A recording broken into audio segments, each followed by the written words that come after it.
we are talking mainly about how poverty has been dealing with us in Nigeria, and we, the Poverty Fighter Squad, what we have been doing and the steps we have been taking to elevate or to eradicate, if possible, all possible poverty activities in Nigeria, to put an end to it.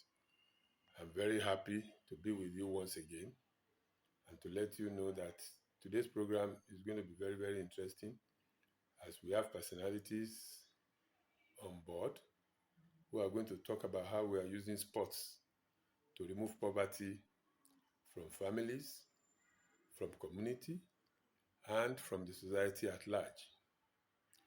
Also, a young man who was talking about what poverty is doing to the younger generation and how most of them are not being able to survive decently.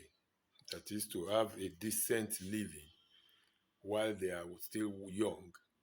And they are hoping that with this program of Poverty Fighter Squad, Nigeria will be a better place. Today, we had it on the news that the World Bank has predicted again in the forecast, economic forecast, that over 100 million Nigerians are going to fall into the poverty belt before this year runs out. Yes, it is fearful, but we are willing to attack it on onslaught, headlong. We are doing that because of you. We are doing that because of prosperity. We are doing that for humanity. I also need to let you know that it is not everything that has to do with money. Taking people away from poverty, people that we even speak with alone, they get the message so much that psychologically they are lifted. They have now known that not necessarily that they are poor, but that there are ways that they can be lifted away from this poverty level. And that makes us very happy. We get a lot of feedback from people on YouTube, on our radio, on our Poverty Fighters Radio. We also get feedback on the physical point where they come to our office for training.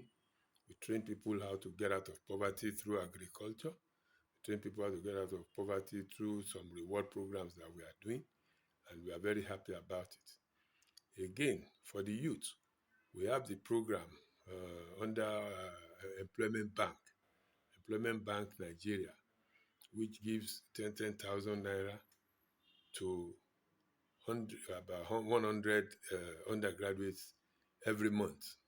This one has been going on for a while now, and most of our undergraduates are now getting jobs because this money is meant for them to buy data, do photocopies, do some little visits to wherever they call them for interview. And once they get the job, they too start paying those who are behind them that same amount of money, just to help them to move from one point to another in order for them to be able to get the job. So once again, I welcome you to Otunba Adeleye Reflections on Poverty Fighter Squad. You're welcome.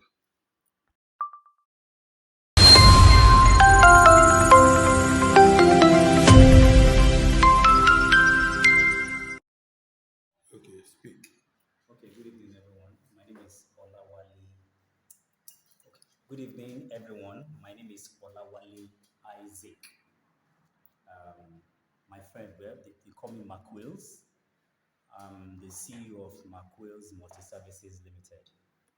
And this evening, I'm going to be talking about poverty and the rates at which it has eaten deep in our economy. You know, before I go further, I want to talk about what I was gathering some information online, and I was trying to get information online, and I came across this news of Dubai that the Prince of Dubai appointed a young minister who happens to be about 20 something years old or thereabouts. Now, he was appointed to build Dubai in 100 years. He was given an assignment to build what Dubai, to lay foundations of what Dubai will become in 100 years. One, I want you to understand, I want you to agree with me that this prince of Dubai is almost, I don't know if I'm correct, if they call them prince or they call them the sultan. This person I'm talking about is over 80 years old of age. He's over 80 years. Now, this man will not live to see 100 years to come. And he's already making provisions for what Dubai will become in 100 years. Now, what is this leaving us? Let's come back to Nigeria. Today, Nigeria, we care more about what is happening right now. They care about now. They don't care about what's going to happen in the future. If I care more about what is going to happen right now, then how do you expect the economy?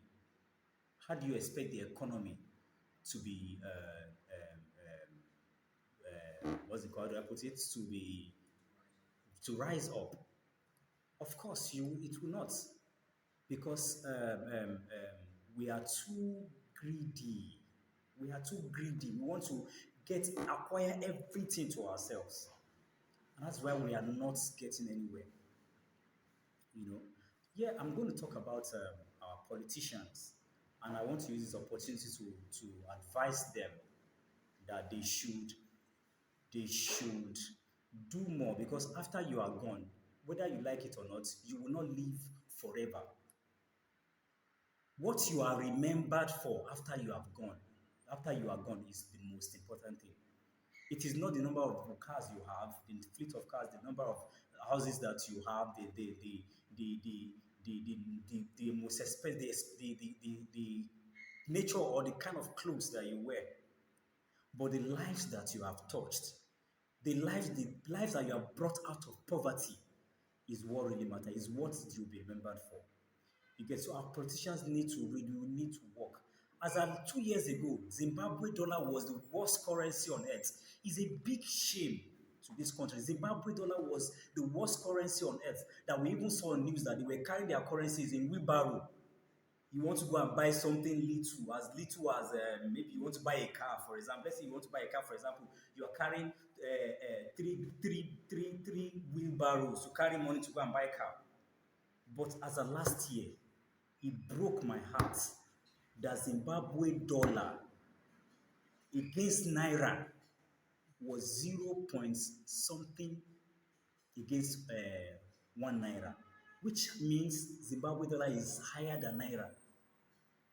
I don't know the figures right now, but I'm talking about last year. So it's a big shame. Our politicians need to really, really work. We need to work. We need to sit down and redesign this thing. Poverty has eaten deep. Whether we like it or not, people are suffering. There is no job. Now, after let's take a parents, like a family who is struggling, they struggle to send their children to school. And after they manage to send their kids to school, what happens? No job. Won't they be forced to be involved in hooliganism? Won't they be involved? Won't they be involved in criminality? They will have, after going to school, after sending, selling your clothes, selling what you have to send your child to school, because you want that child to become the breadwinner of the family. And after all that thing, what happens? No job. And it is not that we don't have job. But why are these things not available? Because they are making money out of this job. You want to apply for civil defense, for example, they will tell you want to apply for civil defense, for example, now. They will tell you to go and pay 1.5 million naira as a graduate. Custom 2 point something million naira. The child of someone who managed to send their child to school, how would they afford 2.5 million naira? So it's really, really sad. We need to really work. Our governments need to work hard. It is not about what you can amass. You can acquire all this wealth for yourself. But remember, what would you be remembered for tomorrow? What would you be remembered for after you are gone? And I hope we don't get to that stage where people will now start haunting our politicians because they fail to do what they are supposed to do. I hope it doesn't get to that path. hope it doesn't get to that stage. And please, it is our responsibility. It is my responsibility. It is everybody's responsibility to push this nation forward. And let's get out of poverty. Because the economy alone is not attractive. Our economy is not attractive. The insecurity in the land, the poverty would not even want anybody to come and invest in Nigeria in the first place. Who would want to come and invest in an atmosphere like this? If I was not from this country, I wouldn't waste a dime, a kobo, and invest in this country. We need to build Nigeria. God bless this country. God bless our politicians, and I'm hoping that they will change for good. Thank you. I just wanted to relate to youth. What do you think the youths are doing now? What are they doing now? Well, the youths, I want to say that the youths, I don't want to really conclude, but from my own perspective, Yeah, you too. from my own perspective, I think the youth have given up. They've given up. And there's something I said some times ago. I was with a couple of friends, and I said that soccer, number one, I'm not against soccer, but soccer, I'm sure they promote soccer. Yes, soccer has become a distraction. I'm sorry, it has become a distraction because every youth now we are running soccer, soccer. I want to go and watch Man United, but we are now neglecting what we are supposed to focus on. They've given us soccer so that will be distracted from politics. We have every right as youth. We have all the rights to participate in any position, in any public position. We have all the rights. Look at Big Brother, for example. I'm not against Big Brother Nigeria. This is also a distraction. They've used Big Brother Nigeria to distract the youth. Now they will tell you politics is not for the young people, it's not for the younger generations. Politics is for the older generations. Whereas we are the one with the skills, we are the one with the talent, we are the one with the technology, advanced brain. We are the one. But all these distractions have taken. Well, the youth, I want to advise the youth. Let's step up and let's come back to our. Let's start coming back to our place as youth. We need to build this country. Let's move away. I'm not saying we shouldn't watch soccer. I'm not saying you shouldn't watch Big Brother. I'm not against it. But these are distractions. Yeah, what then when you say they should leave that, then where do you want them to go? What do you want them to do? Yes, I want the youth to participate in politics. Let's participate in politics and let's be okay. Yes, before I go further, please, I want to really talk. This is very, very key. Now, anybody can become a public office holder. The youth can become a public office holder. What is your motive? Why are you going there? What are your motives? We need to rebrand our mind. This does not start from when you're already in an advanced age. It starts from when you are a child. When you are a child. So we need to put this thing in the minds of our young people. Call a child, for example, now, when you become a president, when you become the president of Nigeria, what would you do? The first thing the child will say is, I want to buy my father a car. I want to establish my family. I want to do this. I want to do that. Selflessness is the key. We should understand that. If we really want to make Nigeria a better place, a better country, then we need to be selfless. You need to think about others before you think about yourself. So I want to advise the youth, while we are trying to get ourselves involved in these key positions, let's be selfless. Because that is the excuse that these older generations are saying that the youth are not credible. They are saying the youth cannot be trusted. Let's change our mindset. Let's be selfless in everything that we do. Think about other people first before you think about yourself. I think that's my take about it. Have Yeah, I answered the question, sir? you have. So what do you think about industrialization? How do we industrialize Nigeria? Your opinion? How do we get there? Well, Nigeria is a country that is so much blessed. We all know we are blessed. We are. Please, can you call that part? Okay, so Nigeria is blessed. I think basically, eh, we have. So, okay, we have like Nigeria. We have everything. God has blessed us. So all we need to do is all we need to do is get things right, and everything will fall in places. When we get things right, everything will work out. I think that's I don't really have much. I just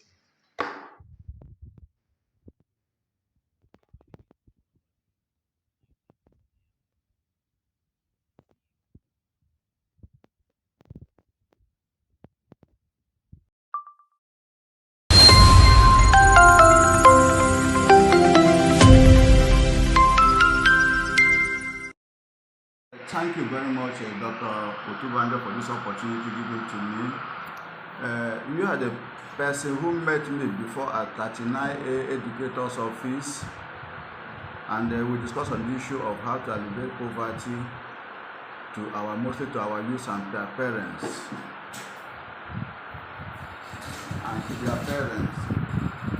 So we discussed, and I wrote a proposal for it, which Dr. Ambassador Edward Olutoke invited me for a discussion. And then when I discussed and downloaded myself and uploaded myself and my CV, he was very much impressed and said he would like to work with me. There and then he said that I will be the Executive Director, Sports, Poverty Fighters and Creativity of Full Gospel Businessmen Fellowship International. There and then we started. Now, before I am Opareva Resozoma, you may call yourself Coach Opareva Resozoma. By profession, I am an accountant, certified national accountant, and I'm an economist equally. But I find pleasure and joy in human and social capital development. So when doctor said this, I was so much impressed that I want to be part and parcel of people who elevate poverty to our youth. Then and then we start. Before then, I'm a football referee in Nigeria, retired. Currently a football match commissioner in Nigeria in the professional league. As of today, I'm speaking with you. Now we started from the football, Poverty Fighters football team, which we had a screening, and we have established a team called Poverty Fighters Football Team, which is still there. These players, we have keep them, and then they're undergoing training. We have a vision for them to go to be registered in the Nigerian league, and equally to take them abroad, and to bring scouts in Nigeria, so that we can help them to alleviate poverty for themselves and for their parents. On the same vein, he said he had equally interest in handball, which I facilitated for him through the FCT handball handball society, and I met one FIFA holder in Pocha, and then we started there. We have remodeled FCT handball court. If you go there, you will see what it means for somebody who wants to develop, who wants to eradicate poverty. We have equally conducted FCT under 12 and under 15 handball tournament, a 4-day program. And on this 4-day program, it was very fantastic. Over 500 were there. At the end of the competitions, it was very rewarding. The best player had 200,000. Second best 100,000 or 150 as case may be, and the other 100,000, and then the other consolation prizes were issued. Aside that, scholarships were awarded to them to university level. What a fantastic poverty alleviation. So when I noticed this thing, I say kudos to Dr. Ambassador Edward Olutoke. I don't know how best you can do to any human being than to alleviate him from or her from poverty. Not only him or her, the parents are not left on this end. I don't know what somebody can do for you when you have taken away payment of education fees and other things from you as a father or a mother. I don't know what anything somebody can do for you. If somebody can develop your child or give him or her a human capital development where the person can not only feed himself, feed the parents and the others in the family. That's a fantastic one. We are moving. And then I have to say thank you to the Professor Dr. Edward, because that's what I call him Prof, not even a doctor. I call him Prof. I appreciate somebody like this. If we have such people like him in this country, Nigeria, I think we will not be classified as the headquarters of poverty in the world. It pains. It pains. In my heart bleeds for that when I heard that. Because we have all it takes. We have both human and material resources. If you see the talents exhibited and the under 12 and under 15, you will say, who are these professionals playing? So it gladdens my heart. So the Poverty Fighters team and club has come to stay in this country. There are so many programs that have been highlighted or marshaled out for them. One is that they have been given scholarship. Two is that their parents will be empowered so that they will not think maybe the boy is selling pure water or doing anything, all job, all these side jobs. They will not distract the boy or the girl from attending to the training. Or the parents will not say, if my boy has been doing this so odd job for me, or doing hawking water or hawking on the road, that he could have been getting some money for him or her. But the boy being empowered academically and sports-wise will be a good plus, not only for himself, for the parents, for the family, and the country Nigeria. You cannot overemphasize the importance of this program. Youth restiveness. The 4-day program we had at Old Parade Ground, these people that were camp have no business of mingling with bad things. They were there and thinking their mind will focus on how do they play and how do they play well and how do they win the game. So you can see that few days we have camped these boys, these girls, what they achieve for the society. That's why I say that the Poverty Fighters is making it possible that eradicating poverty, bringing them to God, social vices will be eradicated, youth restiveness will be controlled. It is a big package, not only for this country, for human security. So we thank God for this. And very soon we organize another tournament. And that one not only FCT, it will not be North Central as a whole. We want to get the best of this country. We want them to export them outside the country. We want them to showcase the world that yes, we are Nigerians. Yes, we have the resources, both human and material resources. Yes, we can do it. Yes, we can alleviate poverty in this country, Nigeria. No, we don't leave everything for the government. We don't. We don't. So that's why we're calling individuals, corporate organizations, companies, philanthropists, religious organizations to come into this program to assist. This program was run only and only by Dr. Ambassador Edward Olutoke. He is so financier of it. If one person can do this, if 3 persons are there, 4 persons, corporate organizations, the religious organizations should borrow suit. You will find out how this country will look like. They will not have that time for kidnapping. They will not have that time for other social vices. They will not have that time for joining any bad gang. Their mind will focus on development and development of themselves and the country.